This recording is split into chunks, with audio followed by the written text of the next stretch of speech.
finciltoonni TPLF naannolee Amaaraa fi Affaar to'atanii turan keessatti namootaaf qabeenya irratti miidhaa olaanaa qaqqabsiisuu dubbii himtuun waajjira ministeera muummee Billanee Suyyuum himte.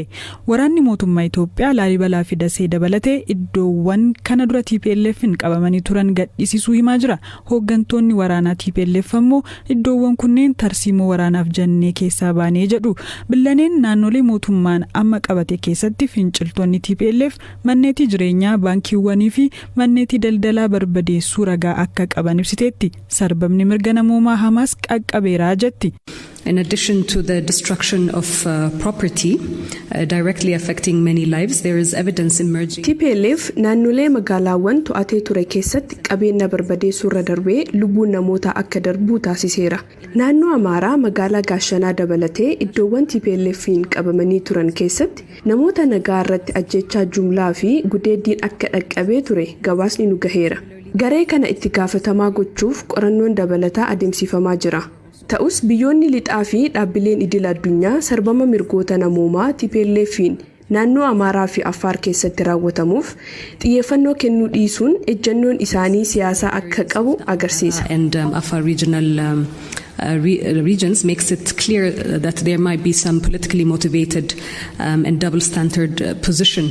Iddoowwan finciltoota TPLF irraa gadhiisifamanitti gargaarsa dhaqqabuu malu ibsiteetti. Kanaanis Affaaritti namoonni miliyoona 1.3 ta'an deeggarsi hatattamaa isaan barbaachisa. Namoonni 400,000 olis buqqa'uu himte. Naannoo Amaaraattis haalli wal fakkaataa jiraachuu dubbatti. The spillover of the Tigray conflict in Amhara region is now estimated to have displaced more than 1.4 million people in the region. Sababa waraana kanaan naannoo Amaaraa keessatti namoonni miliyoona 1.4 qe'ee isaaniirraa buqqa'aniiru.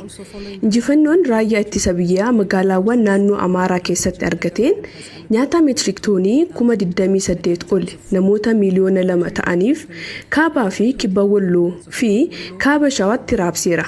Gaashanaa fi Laalibalattis nyaatni kuntaala 5,000 ol ta'u ergameera. During emergency situations, the first 13 trucks loaded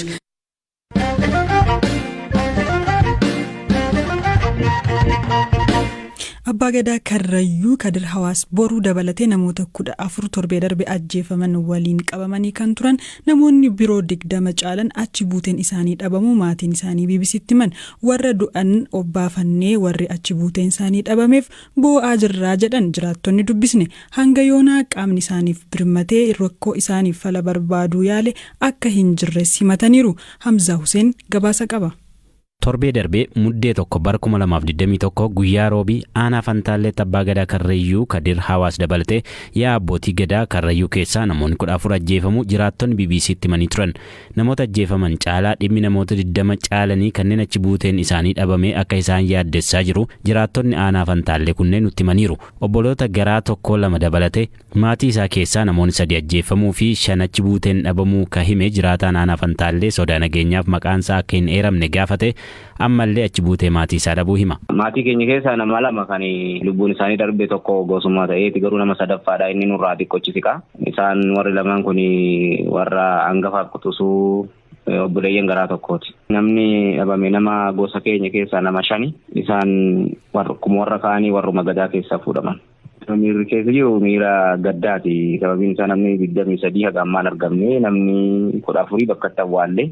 Inni kun madaa'ee baadiyyaa keessatti yaala dhabee rakkataa jira. Namooti achi buuteen isaanii dhabame namooti 23 jettan kuni iyyafataniitu eessa faa gaafattan maatiin waan iyyaafate qabaa maalirra ga'e? Akka aanaa Fantaalletti mana hidhaa kan jedhamu lafa jala sirreeffamtoonni itti eegaman guutuu dhaqamee jira. Aanaa Boosatii waldaan geessina innis aanuma ollaa keenyatti isas mana hidhaa guutuu dhaqamee jira. Godinas guutuu isaa dhaqamee jira. Waan tokko wanti beekamu tokko hin jiru.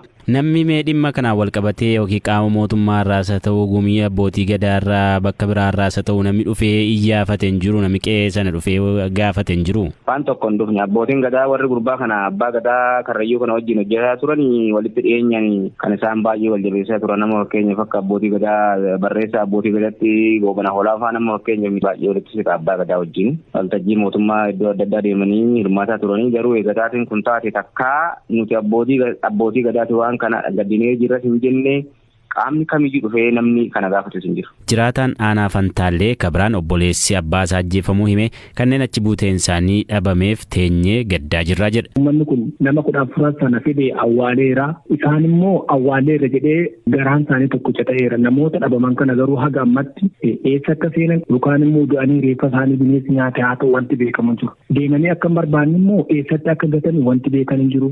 Uummanni haga ammaa jaarsolilleen iddoo mataa haaraa deemanii dhabanii koolejii deemanii dhabanii adaamallee asiin immoo Bishooftuu maal kan hunduma keessa sakatta'aa jiru. Haga ammatti qaamni informationii oduu isaanii laatu waan hin jirre gadda cimaadhaan liqeeffamnee waan godhamne warri kun reeffa argee nama sana awwaallatee obsee warri kun garuu haga ammatti reeffa illee argina waan ta'eef uummanni guutuun gaddaa isa jira. Gadda hamaatu uummata liqeessee jira jechuudha. Namoota meeqa ta'u achi buuteen isaanii kadhabame haga ammaa? Haga ammaa nama 23. Nama 23 kun warra guyyaa dhufanii qe'eedhaa fuudhan sana keessa warri kun jala miidhame sana keessa malee namoonni karrayyuutan kan haga ammaa erguma ta'een kun ta'ee butaman lakkoofsa isaanii sitti himuu hin danda'u. Dirmannaan iddoo biraatti uummata kanaaf taasifame illee hin jiru. Ta'een kun qe'ee gadaati. Abbootiin gadaa kanarratti waan tokko jedhan hin jiru. Jaarsoliin biyyaa kan Oromoon qabdu dhufanii waan kana irratti namni waan tokko jedhan jiru. Jiraattonni kunniin qaamni mootummaaf gumiin abbootii gadaa akka birmatanii rakkoo mudateef bira dhaabbatan abdiin eeggataa turanis garuu kan nu qaqqabe hin jiru jedhan. Barreessaan gumii abbootii gadaa Oromoo Abbaa Gadaa Goobana Hoolaa immoo dhimmi taatee karrayyuutti mudatee walxaxaa fi kana jedhanii dubbachuuf kan nama dhibuudha jedhan. Dhimma rakkoo karrayyuutti mudatee qofaa osoo hin taane dhimma biyyaa irratti waltajjiin taa'uuf turanillee akka hin milkaa'in hafe himan Abbaan Gadaa Goobana Hoolaa. Homaa wanti itti walii galle jiru waltajjiin harkaa faalla'e homaa wanti itti walii galle jiru. Maaliif wal geessanii turtanii dhimma karrayyuu irratti? Dhimma karrayyuu oduun ta'een immoo biyyaatiif wal geenye turre wanti yaanne nu mirkoon. Kan karrayyuu kana irratti hojjennoo akkamii qabattan maaltu furmaata jettan isin? Kan karrayyuu abbaa gadaa ajjeesuun mootii jeesuun namni mootii jeesu tisiisa. Keessattuu immoo mootii sirna gadaa namni tokko sirna gadaa keessatti waan baay'ee qabaa. Abbaan gadaa siyaasa kamirraayuu bilisaa. Nuti waa'een ajjechaa karrayyuu kuni haga ammaa miidiyatti illee baanee dubbachuu kan rakkanneefi bakka dhugaan jirtu dhabnee. Ammoo mee ergasii addan baasnee ammayyuu maaltu akka ta'e qe'ee sanatti maaltu akka raawwate? Wanti adda baafnee kana jennu hin jiru beektaa baay'ee rakkisaadha yaadni isaanii baay'ee wal'aadha. Kanaafuu amma har'a soba gabaasee boru maal akka jedhu immoo na rakkisa. Ajjechaa karrayyuutti raawwateef jiraattonni hidhattoota mootummaa himatan mootummaan garuu garee shaneetu ajjechaa raawwate jedheera. Koomishiniin mirgoota namoomaa Itoophiyaa amma dura ajjechaa karrayyuu fi namoota achi buuteen isaanii dhabame irratti qorannoo akka hin goonee fi qorannoo gochuuf karoora akka qabu BBC'tti himeera. Dhimma namoota achi buuteen isaanii hin beekamne irratti bulchiinsa aanaa Fantaallee poolisii godina Shawaa Bahaa fi biiroo koominikeeshinii Oromiyaa irraa deebii argachuuf yaaliin taasifne milkoomne.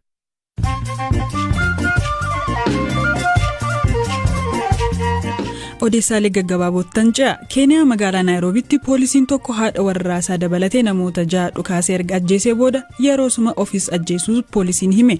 Ajjechaa kana akka raawwatuuf sababiin maal akka ta'e poolisiin hin dubbanne. Musliimotni Rohingya UK fi US keessa jiraatan kumaatamni Facebookiin haasaa jibbinsaa isaan irratti xiyyeeffate akka babal'atu godheera jechuun himatan. Dhaabbatichi Myanmar keessatti sabooti lakkoofsaan xiqqoo ta'an akka ari'ataman godheera jedhamuun beenyaa doolaara biliyoona 150 gaafatameera. Lammiin Saa'udi Arabiyaa ajjechaa gaazexeessaa Jamaal Kaashoogiitiin shakkamu Faransaay keessatti to'annoo jala ooluu gabaasaaleen himan.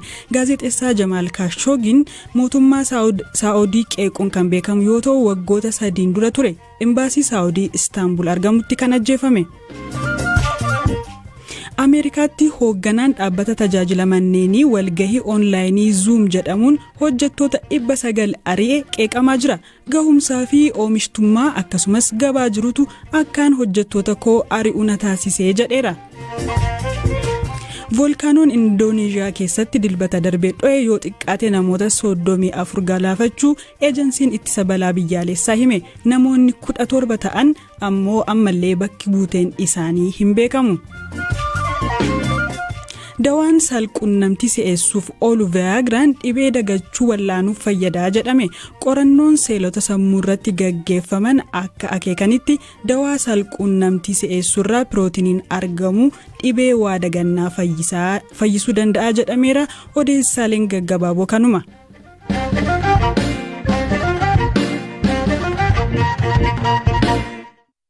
BBC'n waggaa waggaan dubartoota jajjaboo 100f gama haqa hawaasaa fiduun jijjiirama aadaa addunyaa irratti qooda qabaniif beekamtii ni kenna. Sagantaan waggaa BBC 100 Women jedhamu kun bara kanas shamarree badhaasa Noobeelii nagaa fudhachuun umriidhaan xiqqoo taate Malaalaa Yuusuf, barreessituu beekamtuu Naayijeeriyaa Chimamanda Adichie Ngozi, moodelii hijaaba uffattu jalqabaa Halimaa Aden dabalatee dubartoota 100f beekamtii kenneera. Bara kana dubartoota beekamtiin kennameefii keessaa walakkaa ol dubartoota Afgaanistaanidha. Taalibaan aangoo qabachuu hordofee biyyattiitti dubartoonni barnoota sadarkaa lammaffaa kan arganne, ministeerri dhimma dubartootaa akka cufamuu fi dubartoonni hojii idileetti akka hin deebine dhorkamanillee jabinaa fi gootummaa agarsiisaniif BBC 100 Women beekamtii addaa kenneeraafi. Itoophiyaarraas narsiin Maqaleetti wiirtuu dubartoota haleellaan saalaa irra ga'eef tajaajila fayyaa, gorsa xiinsammuu fi tajaajila seeraa kennu keessaa hojjettu Muluu Masfin beekamtii kan argatteetti. Muluun ogummaa narsiin waggaa 10 kan hojjette yoo ta'u, haleellaa saalaa dubartoota irratti ga'uuf ammoo waggaa 3f hojjettus haleellaa kan akka yeroo waraana kanaa argeen beekuu jetti. Danaa qaddim ዝነበረ ዳሕና ኩነታት እዩ ናይ ሓደ ሪፖርት ልግበራ ውሕድ ነንበር እዩ ትዝመጽእ ኬዝ ለቀለለ እዩ Waraana dura dubartoota haleellaan saalaa irra gahee fi tajaajilli kenniinu gaarii ture. Haleellaan dhaqqabu hagas mara sukkaneessaa waan hin taaneef jechuudha. Ana kannatti ulfaate waraanichi erga jalqabee booda. Ji'oota 8 darban keessatti haleellaan saalaa kana dura dhagahamee hin beeknee fi aadaa keenya keessa hin jirretu raawwatamaa jira. Kunis xiinsammuu kiyya miidheera. Qaamni kiyyas dhumeera. Dubartoota erga gudeedamanii booda qaamni isaanii hir'ate, asiidiin itti dhangalaafame. Qaama saalaa isaanii keessa waan hin taane galchuu fi ibiddaan gubuu fa'atu jira. Sababa kanaan maatiin baay'een miidhameera, bultiin diigameera. Anis erga waraanichi jalqabe as dubartoota kana waliin waan dabarsuuf hirriba hin qabu, qalbii hin qabu, nan aara. San umrees bakka traumatize khoina iye. Muluun magaalaa Maqalee sababa waraana kanaan malli quunnamtii hunduu adda cite keessa kan jiraattu yoo ta'u, nagaan